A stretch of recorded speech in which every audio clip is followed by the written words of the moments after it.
Hello 12th standard students. இந்த 2024-25 ஆண்டு தேர்வு எழுதப் போகின்ற உங்களுக்கு இந்த தேர்வு நேரத்தில் கணித பாடத்தில் ஏற்படக்கூடிய அந்த பய உணர்வை போக்குவதற்காக ஒவ்வொரு டாபிக் சாப்டர்ல இருந்தும் நம்ம முக்கியமாக பார்க்க வேண்டிய ப்ராப்ளங்களுடைய லிஸ்ட் வந்து இன்றைக்கி நான் இங்கே போட்டிருக்கேன். இதில் வந்து பார்த்திங்கன்னா ஒவ்வொரு chapter wise chapter number, exercise number, அந்த எக்ஸசைஸில் ப்ராப்ளங்கள், இம்பார்ட்டன்ட் ப்ராப்ளம் என்னென்ன இருக்குது அப்படின்னு நான் லிஸ்ட் அவுட் பண்ணி போட்டிருக்கோம். இது வந்து எக்ஸசைஸு தனியாகவும், அதே மாதிரி இங்கே பார்த்தீங்கன்னா எக்ஸாம்பிள் கொஸ்டின்ஸ் தனியாகவும் போட்டிருக்கேன். இதில் ரெட்டில் வர்றதெல்லாம் வந்து பப்ளிக்கில் ஏற்கனவே கேட்ட கொஸ்டின்ஸ்.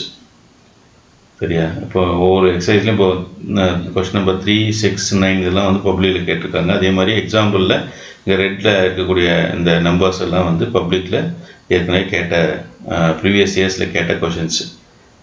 இது போக பிளாக்ல இருக்கிறதெல்லாம் வந்து இனி கேட்கலாம் அப்படின்ற மாதிரி ஒரு எக்ஸ்பெக்டேஷனோட ஒரு லிஸ்ட் வந்து ப்ரிப்பேர் பண்ணி கொடுத்துருக்குறோம். ஸோ இப்போ இந்த லிஸ்ட்டை நீங்கள் தரவாக பாருங்கள். பார்க்கும்போது இது என்ன பண்ணணும்னா, புக் எடுத்துகிட்டு புக்கில் வந்து நீங்கள் இந்த எக்ஸசைஸ் நம்பரில் இருக்கக்கூடிய இந்த ப்ராப்ளங்கள்லாம் டிக் பண்ணிக்கோங்க. டிக் பண்ணிவிட்டு இந்த பப்ளிக்கில் கேட்ட கொஷின்ஸை முதல்ல ஒரு ரவுண்ட் பார்த்துருங்க. அதுக்கப்புறம் அந்த பப்ளிக்கில் கேட்காம இப்போ பிளாக்ல இருக்கு இல்லையா, அதெல்லாம் ஒரு டைமு பார்த்துக்கோங்க. ஏன்னா ஏற்கனவே நீங்கள்லாம் இப்போ பார்த்து தரவாக இருப்பீங்க.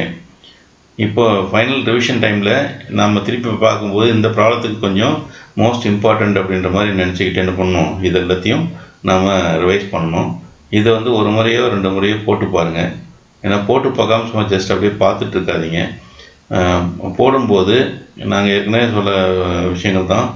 ஏன்னா நிறைய மாணவர்கள் என்ன பண்ணுறீங்கன்னா, ப்ராப்ளத்தை ஒர்க் அவுட் பண்ணும்போது நோட் புக்கை வந்து ஓப்பன் பண்ணி வச்சுட்டு ஒர்க் அவுட் பண்ணுறீங்க. ஸோ அந்த மெத்தட் வந்து சரியில்லை. ஏன்னா அப்போ நோட் புக்கை ஒர்க் பண்ணும்போது நோட் புக் ஓப்பனில் இருந்ததுன்னா நீங்கள் ஒர்க் அவுட் பண்ணி பார்க்குற டைமில் உங்களுக்கு எதாவது டவுட்னா இமீடியட்டாக நீங்கள் என்ன பண்ணுவீங்க, நோட்டு பார்க்கக்கூடிய அந்த ஹேபிட் வந்து உங்கள்கிட்ட இருக்கும். ஸோ அது வந்து நமக்கு நல்லதில்லை. ஏன்னா பப்ளிக் எக்ஸாமில் போகும்போது எக்ஸாமினேஷன் ஹாலில் அந்த மாதிரி ஏதாவது ப்ராப்ளம் வந்துன்னா என்ன பண்ணுறது. ஸோ அதனால் ஒரு ப்ராப்ளத்தை நீங்கள் ஒர்க் அவுட் பண்ணுறீங்கன்னு சொன்னால் அது நடுவில் எங்கேயுமே ஸ்டக் ஆகாமல் கண்டினியூவாக அந்த ப்ராப்ளம் ஃபுல்லாக எடுத்து கம்ப்ளீட்டாக போடுற மாதிரி நீங்கள் ப்ரிப்பேர் பண்ணிக்கணும். அப்போ தான் வந்து அது நல்லது நமக்கு. அதே மாதிரி ஒரு இடத்துல ஸ்டக் ஆகுதுன்னா ஏன் அந்த இடத்துல என்ன பிரச்சனைன்றதை யோசிக்கணும். ஏன்னா நம்ம ப்ராப்ளத்தை எப்படி அனலைஸ் பண்ணணும்னு சொல்லியிருக்கோம். ஒரு ப்ராப்ளத்தில் வந்து என்ன டேட்டா கொடுக்குறாங்க, அந்த டேட்டா என்ன கேட்குறாங்க, கொடுத்துருக்க டேட்டாவையும் கேட்டிருக்கூடிய அந்த இன்ஃபர்மேஷனையும் நம்ம எப்படி லிங்க் பண்ணுறது, எந்த ஃபார்மில் வச்சு லிங்க் பண்ணுறதுன்றதெல்லாம் நமக்குள்ள சில கொஷின்ஸை ரைஸ் பண்ணணும்.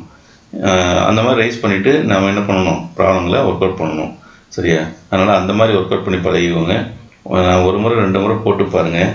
கட்டாயம் வந்து போட்டு பார்க்காம சும்மா நோட்டை மட்டும் அப்படியே வச்சு பார்த்துட்டு இருக்காதீங்க. டெஃபினட்டாக அது பப்ளிக் எக்ஸாம் ஆளுக்குள்ளே போன பின்னாடி சில பிரச்சனைகளை க்ரியேட் பண்ணும். இப்போ சில சாப்டரில் பார்த்தீங்கன்னா நிறைய ப்ராப்ளம், எக்ஸாம்பிளில் நிறைய கொஸ்டின் கொடுத்துருப்போம், எக்ஸசைஸில் பார்த்தா நிறைய கொஸ்டின் இருக்கும், நல்லா இருக்கும். அந்த சாப்டர்ஸ் எல்லாம் ஏன் அப்படி கொடுத்துருக்கேன்றது நான் கடைசியாக சொல்கிறேன். இப்போ இந்த சாப்டர்ஸில் இருக்கக்கூடிய எந்த ப்ராப்ளத்தையும் விடுபடாமல் நீங்கள் கட்டாயம் நிச்சயமாக திரும்ப போட்டு பாருங்கள். நான் இதுதான் உங்களுக்கு இன்சிஸ்ட் பண்ணுவேன். இந்த லிஸ்ட்டில் இருக்கக்கூடிய எந்த ப்ராப்ளமும் போடாமல் நீங்கள் எக்ஸாமினேஷன் ஹாலுக்குள்ளே போகக்கூடாது. அந்த ஒரு கான்ஃபிடென்ட்டை நீங்கள் பார்த்துக்கோங்க. இப்போது இதை வந்து நீங்கள் கரெக்டாக எல்லாத்தையும் எடுத்து என்ன பண்ணுங்கள், புக்கில் இந்த கரண்ட் இயர் புக்கு 2024-25க்கான புக்கில் நோட் பண்ணிக்கோங்க. அந்த நம்பர் தான் நான் இங்கே கொடுத்துருக்குறேன். அடுத்தது இந்த ஒவ்வொரு எக்ஸசைஸ்லேயும் இருக்கக்கூடிய ப்ராப்ளம் என்னென்ன, எக்ஸாம்பிள் இருக்கக்கூடிய ப்ராப்ளம் என்னென்னன்றதை நீங்கள் லிஸ்ட் அவுட் பண்ணி தனித்தனியாக எடுத்து வச்சுக்கோங்க. சரியா? இப்போ இங்கே பார்த்தீங்கன்னா 9th சாப்டர் தான் நிறைய கொடுத்துருக்குறோம். அதே மாதிரி இங்கே 9th சாப்டரை பொறுத்த வரைக்கும் பாருங்கள், நிறைய எக்ஸாம்பிள் கொஷின்ஸு. சில இதில் வந்து நான் வந்து கொஷின் இல்லைன்னு விட்டுருக்கேன். அது இல்லைன்னா அந்த எக்ஸசைஸில் ப்ராப்ளம் இல்லைன்னு அர்த்தம் கிடையாது. அதில் வந்து இருக்கக்கூடிய ப்ராப்ளம் நீங்கள் பார்த்துக்கோங்க. பட் இந்த நம்பரில் இருக்கக்கூடிய ப்ராப்ளங்கள் எனக்கு ரொம்ப முக்கியம். சரி, எக்ஸாமினேஷன் பாயிண்ட் ஆஃப் வியூவும் மற்றபடி. ஏன்னா இது எல்லாமே பார்க்குறது தான், புக்கில் இருக்கக்கூடிய எல்லா கொஷினும் பார்க்குறது தான். பட் நமக்கு வந்து ஒரு 60 to 70 மார்க்ஸோ அல்லது 70 to 80 மார்க்ஸ்க்குள்ளே வாங்கிறதுக்கு இந்த லிஸ்ட்டு ப்ராப்ளங்களை நீங்கள் ஒர்க் அவுட் பண்ணால் போதுன்றது நான் நிச்சயமாக சொல்லலாம். அந்த அளவுக்கு ப்ராப்ளங்கள் வந்து செலக்ட் பண்ணி கொடுத்துருக்குறோம். சரியா? இது எல்லாத்தையும் ஒர்க் அவுட் பண்ணிவிட்டு அதுக்கப்புறம் இல்லைங்க சார், எனக்கு வந்து இன்னும் நான் கூடுதலாக பார்க்கணும், இது வந்து ரொம்ப குறைவாக இருக்குது, ஏன்னா நான் சென்டை வாங்கணும்னு நினைக்கிறேன் அப்படின்றவங்க இன்னும் மீதி இருக்கக்கூடிய ப்ராப்ளங்களையும் பார்த்துக்கோங்க. பட் மற்றவங்க இந்த ப்ராப்ளத்தை டெஃபினட்டாக ஒர்க் அவுட் பண்ணி பார்க்கணும். ஸோ மினிமம் பாஸ் பண்ணணும்னு நினைக்கிறவங்க இந்த பப்ளிக்கில் இருக்கக்கூடிய கொஷின்ஸை பார்த்துட்டு அதோட அடிஷ்னலாக சில சாப்டர்ஸ் நாம் உங்களுக்கு எது சுலபமாக இருக்குன்னு நினைக்கிறீங்களோ அந்த சாப்டர்ஸ் நீங்கள் என்ன பண்ணலாம், ஒரு கொஞ்சம் அந்த சாப்டர்ஸில் இருக்கக்கூடிய எல்லா ப்ராப்ளத்தையும் ஒர்க் அவுட் பண்ணி பாருங்கள். இப்போது இந்த கொஷின் பேப்பர் பேட்டர்ன் வந்து உங்களுக்கு தெரியும். கொஷின் பேப்பர் பேட்டர்ன் படி பார்க்கும்போது நமக்கு 5 மார்க்ஸ் கொஷின் தான், ஏன்னா 2 மார்க் 3 மார்க் வந்து நம்ம இதில் கொடுத்துருக்கோம், எல்லாமே கடன் தான் கொடுத்துருக்குறோம். 5 மார்க் கொஷினை பொறுத்த வரைக்கும் நம்ம என்ன பண்ணுவாங்கன்னா ஒரு 7 கொஷின் போடணும், 14 கொஷின் கொடுக்குறாங்க, 7 கொஷின் போடணும் அப்படின்றதுனால அந்த நம்ம எதாவது சாப்டர்ஸை நெக்லெக்ட் பண்ணிவிட்டு இதை விட்டுட்டு போடலான்னு நினைப்போம். சில சாப்டர் வந்து ஈஸியாக இருக்குது, இதுக்குள்ளே ஒரு 5 மார்க் கொஷின் வந்துடும். ஏன்னா 14 கொஷினும் போது நிச்சயமாக ஒவ்வொரு சாப்டர்லையும் ஒரு கொஷின் கேட்டுருவாங்க, மீதி 2 கொஷின் வந்து ஏதாவது ரெண்டு சாப்டரில் கேட்பாங்கன்னு நம்ம நினச்சிட்டு போவோம். பட் ஒரு கொஷின் பேப்பர் அனாலிசிஸ் பண்ணி பார்த்தீங்கன்னா உங்களுக்கு தெரிஞ்சிருக்கும். இதை நான் உங்களை வந்து த்ரெட்டன் பண்ணுறதுக்காக சொல்லலை, நம்ம அதுக்கும் தயாராக போகணுன்றதுக்காக சொல்ல வரேன். இந்த மாதிரி ஒரு நிகழ்வு நடந்தால் கூட நம்ம அதுக்கும் தயாராக இருக்கணும். இப்போ நீங்கள் பார்த்தீங்கன்னா 5 மார்க் கொஷினை பொறுத்த வரைக்கும் இப்போ இங்கே எல்லா சாப்டர்லையும் ஒரு கொஷின் கேட்குறாங்கன்னே வச்சுப்போம்.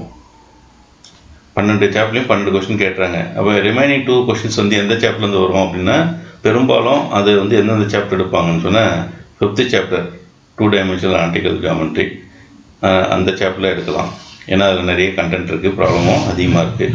அடுத்து 6th chapter vector algebra, applications of vector algebra, இதில் 2 5 மார்க் கொஷின் எப்பயுமே வரதுக்கான வாய்ப்புகள் இருக்குது. அதுக்கப்புறம் 7th chapter application of differential calculus, இதுலேயும் 2 கொஷின் கேட்கலாம். அடிஷ்னலாக வர கொஷின் சொல்கிறேன் நான். அடுத்து 9th சாப்டரில் 2 கொஷின் கேட்கறதுக்கு நமக்கு சான்சஸ் அதிகமாக இருக்குது. சரியா?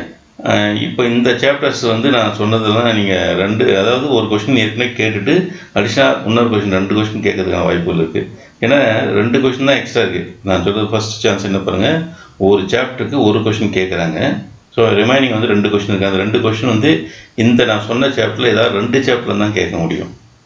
சரி, சில டைம் என்ன ஆகும்னா இருக்கிற சாப்டரில் கொஷினே கேட்காம கூட போகிறதுக்கு வாய்ப்புகள் இருக்குது. என்ன சார் இப்படி கூட இருக்குமா, எல்லா சாப்டர்லையும் கட்டாயம் 12 சாப்டர்னா 12 சாப்டர்லையும் 5 மார்க் 12 கொஷின் கேட்குறது தானே அப்படின்னு சொல்லி சொன்னீங்கன்னா, இதுக்கு முன்னாடி ப்ரெசிடென்ஸ் பார்க்கும்போது சில சாப்டர்ஸை வந்து கொஷினே கேட்காம இருக்கிறாங்க. சரியா? இப்போ நான் 2 சாப்டர் சொன்னேன், மொத்தம் இப்போ சொன்ன சாப்டரில் 2 கொஷின் எக்ஸ்ட்ரா கேட்டால் போட்டுருவோம். இப்போ நீங்கள் 22, அதாவது மார்ச் 22, 23, 24 இந்த 3 வருஷத்து கொஷின் பேப்பர் அனலைஸ் பண்ணி பார்த்தா நான் சொல்கிறது உண்மையானு தெரியும் உங்களுக்கு. ஏன்னா இந்த கொஷின் பேப்பர்ஸில் இந்த 3rd சாப்டர் இருக்கு இல்லையா, இந்த தியரி ஆஃப் ஈக்குவேஷன், அதில் 5 மார்க் கொஷின் கேட்காம இருக்கிறாங்க. ஒரு முறை கேட்டிருக்காங்க, இந்த 3 வருஷத்தில் 2 முறை கேட்கல. அதே மாதிரி 8th சாப்டர்லேயும் வந்து 5 மார்க் கொஷின் வந்து 2 முறையும் கேட்காம இருக்காங்க. ஸோ இப்போ இது வந்து ரொம்ப நம்ம நோட் பண்ண வேண்டிய ஒரு விஷயம். சரியா? 8th சாப்டர் பார்த்தீங்கன்னா 8th சாப்டர் வந்து இந்த 3 எக்ஸாம்லேயுமே வந்து 8th சாப்டரில் கொஷின் வந்து 5 மார்க் கொஷின் கேட்கல. மார்ச் 22, 23, 24. அதனால் அப்படியும் சான்ஸ் வரலாம். நீ இப்படி தான் இருக்கும் அப்படின்லாம் சொல்ல முடியாது. ஏன்னா ப்ளூ பிரிண்ட் ஒன்று கிடையாது நமக்கு. இந்த சாப்டர் இத்தனை கொஷின் தான் கேட்கணும், இதில் கேட்கக்கூடாது அப்படின்னா எதுவுமே கிடையாது. இது வந்து அந்த கொஷின் பேப்பர் செட்டருடைய மைண்டை பொறுத்தது. அதனால் ஒருவேளை அப்படி அமைஞ்சிட்டா என்ன பண்ணுறதுன்றதுக்காக நான் சொல்கிறேன். அதையும் நம்ம இருக்கலாம். இல்லை அந்த 3 3rd சாப்டர்லையும் 8th சாப்டர்லையும் கொஷின் வந்தால் ரொம்ப நமக்கு ஈஸி, அதை எதிர்பார்த்து போகிறவங்க பசங்களுக்கு ரொம்ப ஈஸியாக இருக்கும். அப்படி ஒரு வேளை வரல, கேட்காம போயிட்டா என்ன பண்ணுறதுக்காக உங்களை வந்து நான் ஒரு எச்சரிக்கையாக சொல்லிகிட்டு இருக்கேன். அது ஸோ அதுக்கு ஆல்டர்னேட்டாக நீங்கள் என்ன பண்ணணும், இன்னும் 2 சாப்டர்ஸ் நம்ம தரவாக பார்த்துட்டு போகணும். இது நல்லா பாருங்கள். டைம் மேனேஜ்மெண்ட் ரொம்ப முக்கியம். ரொம்ப கொஷின் செலெக்ஷனில் என்ன பண்ணணும்னா, நீங்கள் வந்து எல்லாமே லென்த்தி கொஷின்ஸாக செலக்ட் பண்ணாமல் ஓரளவுக்கு டைமுக்குள்ளே நம்ம கொடுத்த அந்த 3 ஹவர்ஸ்க்குள்ளே நாம் வந்து என்ன பண்ணணும், எல்லா கொஷின்ஸையும் ஆன்சர் பண்ணுற மாதிரி நீங்கள் கொஷின் செலெக்ஷன் இருக்கணும். அந்த கொஷின் செலெக்ஷன் வந்து கம்ப்ளீட்டாக 100 மார்க் வாங்கணுன்னா அந்த டைமுக்குள்ளே நீங்கள் கொஷின் எழுதுகிற மாதிரியான கொஷின் செலக்ட் பண்ணணும். கொஷின் செலெக்ஷன் தான் மோஸ்ட் இம்பார்ட்டன்ட். அது நம்ம கரெக்டாக செய்யணும். அதாவது லென்த்தியாக கொஷின் தான் போடணும்லாம் நினைக்க வேண்டாம். அது வந்து ஷார்ட் கொஷின்ஸாக இருந்தால் கூட அந்த மார்க்கு கொடுத்துட்டாங்கன்னா அந்த மார்க்கு கொடுத்துருவாங்க. அதே மாதிரி ஒவ்வொரு ப்ராப்ளத்தையும் நீங்கள் நல்லா தரவாக தெரிஞ்ச ப்ராப்ளத்தை செலக்ட் பண்ணுங்கள். ஏன்னா இந்த +2 நீங்கள் மார்க்கு தான் வந்து உங்களுக்கு கட் ஆஃப் வந்து ரைஸ் ஆகும். மேத்ஸை பொறுத்த வரைக்கும் கட் ஆஃப் குறைஞ்சதுன்னா இன்ஜினியரிங் காலேஜுக்கு போகும்போதோ உங்களுக்கு நிறைய ப்ராப்ளங்கள் இருக்கும். அதனால் மேத்ஸில் வந்து எந்த காரணம் கொண்டும் உங்கள் கட் ஆஃப் குறையாமல் பார்த்துக்கோங்க. மேத்ஸ் மார்க் கட் ஆஃப் குறைஞ்சின்னு சொன்னால் நிச்சயமாக நல்ல இன்ஜினியரிங் காலேஜ் கிடைக்காம போயிடும். காம்படிஷன் அதிகமாக இருக்குது இல்லையா? அதனால் ஸோ அதனால் மேத்ஸில் வந்து கொஞ்சம் கான்சன்ட்ரேட் பண்ணி போட்டிங்கன்னா போதும், ஈஸியாக நம்ம மார்க்கை ஸ்கோர் பண்ணிட்டு வந்துடலாம்.